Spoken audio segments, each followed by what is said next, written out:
Halo semua, perkenalkan nama saya Fira Anggraini dengan NIM 2402001201210. Nah, di sini saya akan menjelaskan mengenai sumber daya genetik sebagai bahan industri. Mau tahu kelanjutannya? Yuk, cek videonya. Indonesia dikenal sebagai salah satu negara yang kaya akan sumber daya genetik, di mana kekayaan tersebut telah banyak dimanfaatkan oleh masyarakat tradisional dalam berbagai aspek kehidupannya.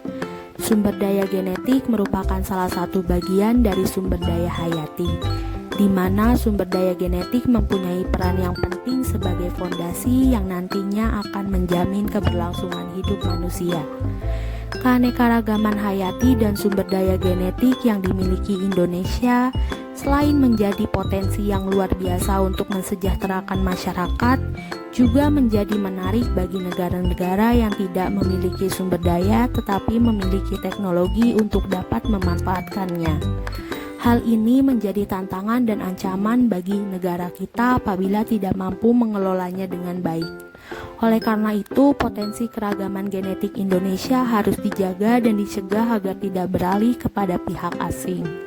Sumber daya genetik bahan industri adalah sumber daya hayati berupa material tumbuhan, hewan, atau jasad renik yang mengandung unsur-unsur yang berfungsi sebagai pembawa sifat keturunan, yang mana nantinya akan digunakan sebagai bahan dalam bidang industri.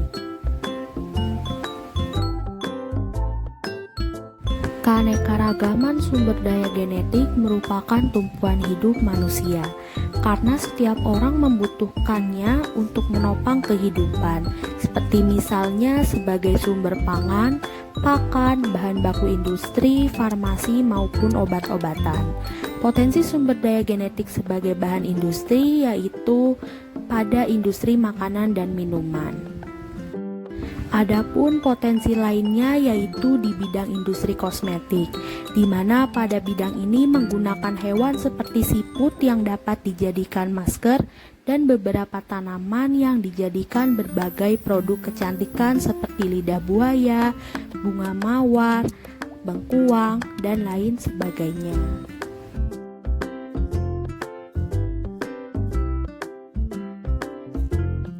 Selanjutnya pada bidang industri farmasi atau obat-obatan, di mana pada industri ini menggunakan tanaman yang kemudian akan diolah menggunakan teknik bioteknologi dan dapat menjadi produk kesehatan yang bermanfaat bagi manusia. Seperti contohnya yaitu jamu tolak angin yang berasal dari tanaman jahe dan beberapa tanaman obat lainnya. Obat yang dihasilkan pun dalam bentuk cair, kapsul, dan tablet. Saccharomyces cerevisiae sangat bermanfaat bagi manusia, yaitu dalam industri pembuatan keju, roti, dan minuman beralkohol.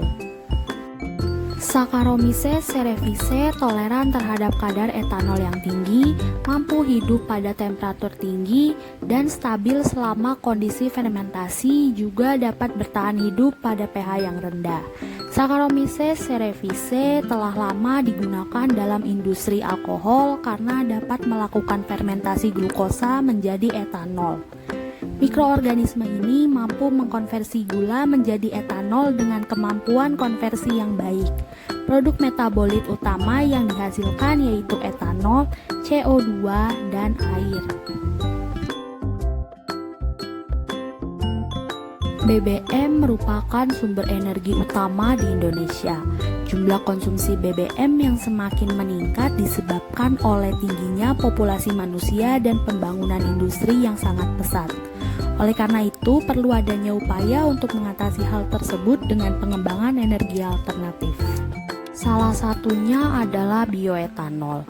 Bioetanol merupakan sumber energi alternatif sebagai pengganti BBM yang berasal dari organisme.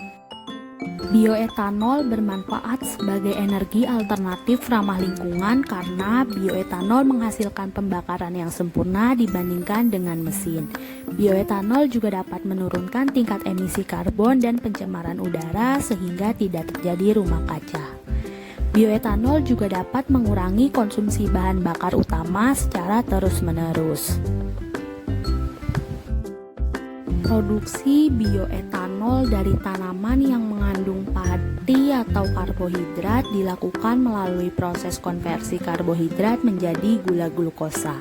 Beberapa metode diantaranya yaitu hidrolisis katalis asam, fermentasi dengan penambahan yes atau ragi, dan purifikasi sehingga diperoleh bioetanol.